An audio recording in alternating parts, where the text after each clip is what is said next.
Hey guys, good morning. So, for today's video, gagawa tayo ng gamot daw na herbal style. Ito ay nakita ko lang sa isang vlogger sa Riyadh. Ito ay buto ng avocado. So, ano natin to guys, kakadkadin natin. And then, ito ay mabisang gamot para sa mga kati-kati, mga may eczema daw, at yung mga masakit ang kasu-kasuan. Then, ilalagay natin ito mamaya sa, tawag dito, container na may alcohol and oil para pamahid. Kung halimbawa, siguro pang hilot, pwedeng oil. Kung pang mga kati-kati siguro, pwedeng alcohol at least pang yung mga makakate. So, yeah. Ito na siya, guys. Ayan. Nung kinayod ko na puti nung una, tapos eventually magiging orange po siya.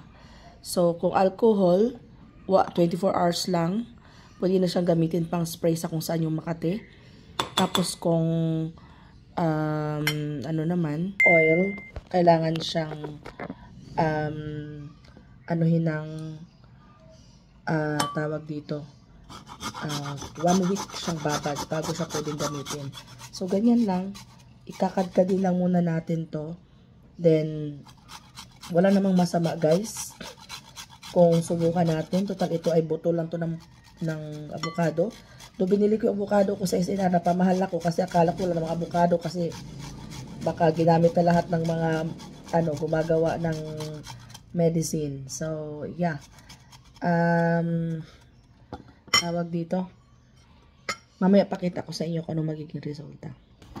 Okay, so isa na lang guys, 3 piraso tong buto natin.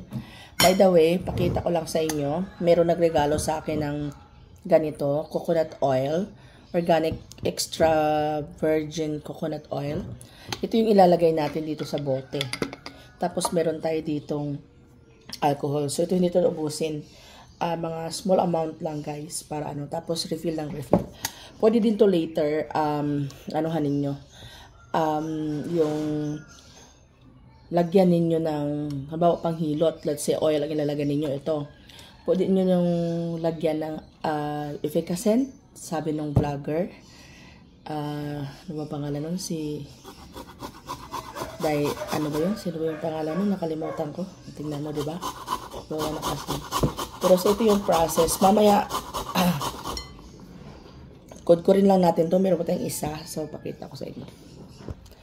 So, yun na guys. Tapos na tayong magkudkod. Tama na to kasi parang maisasama na natin yung kuko natin ito. So, sobrang kasi. So, yung mga ganitong malalaki, okay lang yan. Meron na tayo dito. May alcohol onte. So, lagay lang natin yan sa loob. Ganyan lang guys.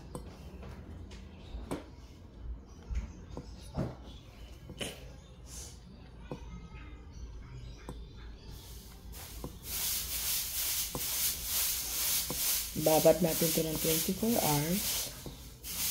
So, kailangan punuin natin ito ng alcohol kasi sayang yung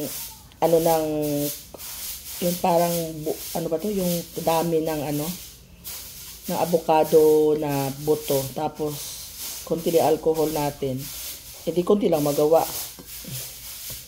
I think di siguro mabisa kapag lalagyan ulit natin ng alcohol pag maubos kasi syempre yung niya, katas niya, diba? So kailangan tamang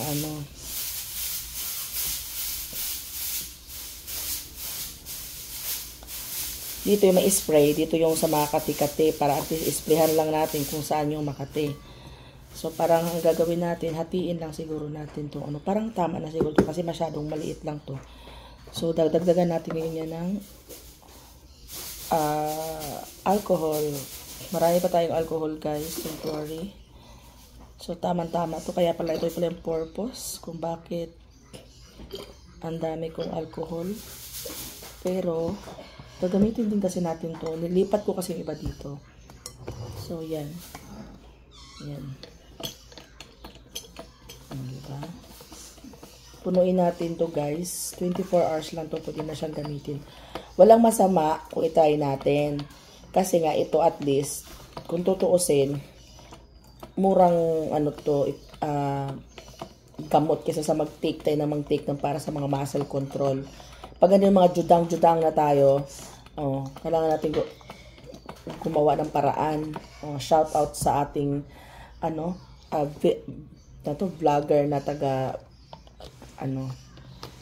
nasa Saudi. At least diba, na-try natin. First time kong gumawa ng ganito guys. Yan. So 24 hours daw to. Kailangan i-ano natin pababa.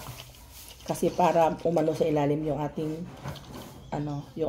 itong ating hose. Ayan, So, ayan na. So, meron na tayong isa. Yeah, thank you. So, guys, ayan. Ito na yung ating olive oil. Virgin extra coconut oil pala. So, itong malalaki, pasok natin ito dito. Ayan. Ito super laki na. Hindi na siya kaya. So, hayaan na lang natin. Ayan. Ganun pa rin ang process. Ang nilagyan lang natin ng konting alcohol. Kasi kailangan daw may alcohol din kahit pang ano siya. Siguro para pang ma-extract talaga yung ng buto ng avocado. So, sabi, damihan yata yung sorry sa vlog. Feeling vlogger kasi tayo guys. Diba? Ito naman i-sharing lang. Basta baka hindi nyo pa siya napanood. So, ako kasi nagkaka-frozen shoulder. So, itry ko lang. Baka effective. Wala naman masama. Mura lang naman siya. So, why not? Ayan. Ayan. So, saliin na natin guys ng organic extra coconut oil. Pwede mo itong inumin. Pero ito kasi gagamitin natin sa ayan. Alam, lumulusot din dito sa ilalim. Ito tumutulo din siya palabas. So, hindi ko alam paano to. Isalod na lang din natin pabalik sa kanya. Yan, super dami guys. Tama na muna kasi parang okay, kalahatiin lang natin para may magamit tayong iba dito sa extract virgin coconut oil natin. Merong natapon dito, so yun ang ilalagay natin. So anyhow, ayan na, meron na tayong pang massage guys. Pwede itong lagyan ng efficacent. So bibili pa ako ng malaking efficacent para mas masarap siyang ipang masahe. O, diba? Yan naman talaga efficacent ginagamit natin, diba? So, madadagdagan pa yung natin. So, ito mamaya doon ko ito sa drainage para di matapon. So, ayan. Meron na tayong pang-alcohol oil base. Thank you! Sa mga gusto mag-try, try lang kayo. Malay nyo naman. Diba? Walang bayad ang avocado.